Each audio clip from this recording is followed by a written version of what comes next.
যেই মুহূর্তে আরাকান আর্মির সাথে বাংলাদেশ আর্মি মুখোমুখি হয়ে যাবে, তখন কিন্তু আমাদের একটা বিরাট আরো এই জিনিসটা জটিল হবে। হ্যাঁ, জটিল হবে ইন দ্য সেন্স যে এখানে পাহাড়ের আমাদের তো একটা বিষয় আছেই, যেটা আমরা কিছুদিন আগে আমরা দেখলাম কেএনএফ এর ব্যাপার।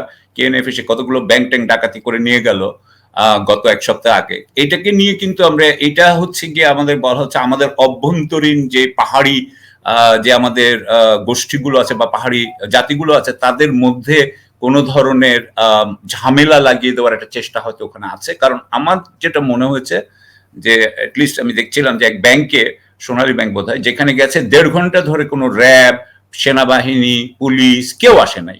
সুতরাং এটাতে মনে হয়েছে, এবং তারপরে যখন আমাদের দেশের সেনাবাহিনী বলল যে আমরা এটার সমাধানের জন্য আমরা যেতে চাই, অ্যাকশনে আমরা পদক্ষেপ নিব, তখন কিন্তু স্বরাষ্ট্রমন্ত্রী এটা নিলেন, স্বরাষ্ট্রমন্ত্রী ইয়েটা নিলেন। সুতরাং আমার কাছে মনে হয়েছে, এবং আমার দেশের দর্শক শ্রোতারাও মনে করে যে এটা আসলে আমাদের দেশের সরকার এটা মানুষের মনোযোগ ঘুরানোর জন্য, দৃষ্টি এড়ানোর জন্য এটা করেছে। হ্যাঁ, কেএনএফ এর এটা আসলে বড় কিছু না। অর্থনৈতিকভাবে যদি দেখেন এটা তো কিছুই না, কারণ আমাদের অর্থনৈতিকভাবে আমাদের ব্যাংক ঋণ খেলাপি যারা আছে তারা অনেক বড় ডাকাত এদের চেয়ে।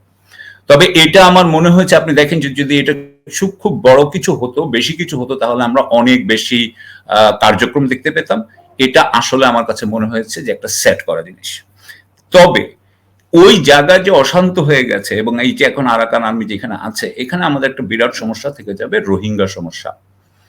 রোহিঙ্গা সমস্যার একটা বড় কথা হচ্ছে যে রোহিঙ্গাদেরকে আমরা পাঠানোর জন্য, রোহিঙ্গাদেরকে আসলে মিয়ানমারে বা রাখাইন এলাকায় আমার মনে হয় কেউই চায় না। মানে কেউ চায় না বলতে আমি বুঝাবো, ভারত চায় না যে ওখানে থাকুক, মিয়ানমার চায় না, মিয়ানমার সরকার ওদেরকে চায় না, চীনও বোধহয় ওদেরকে চায় না, কেউই চায় না যে রোহিঙ্গা থাকুক। আমাদের দেশের সরকার ওদের, বিশেষ করে ভারতের, আমার মনে হয় একটা এজেন্ডা এটা বাস্তবায়ন করার চেষ্টা করে, যার জন্য কি করেছে, রোহিঙ্গাদেরকে এখানে এনে এমন ব্যবস্থা করেছে যে তারা যাতে আস্তে আস্তে নিশ্চিহ্ন হয়ে যায়।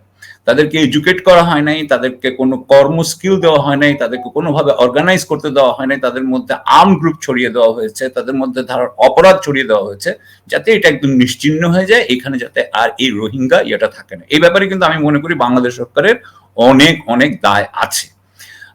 কারণ আমি প্রথম থেকেই বলছিলাম যে আসলে যেটা উচিত ছিল রোহিঙ্গাদেরকে সেলফ গভর্নমেন্টের জন্য, আমি যদি আরেকটু বেশি অ্যাগ্রেসিভ হইতাম, তাহলে আমি তাদেরকে সেলফ গভর্নমেন্টের জন্য তৈরি করতাম।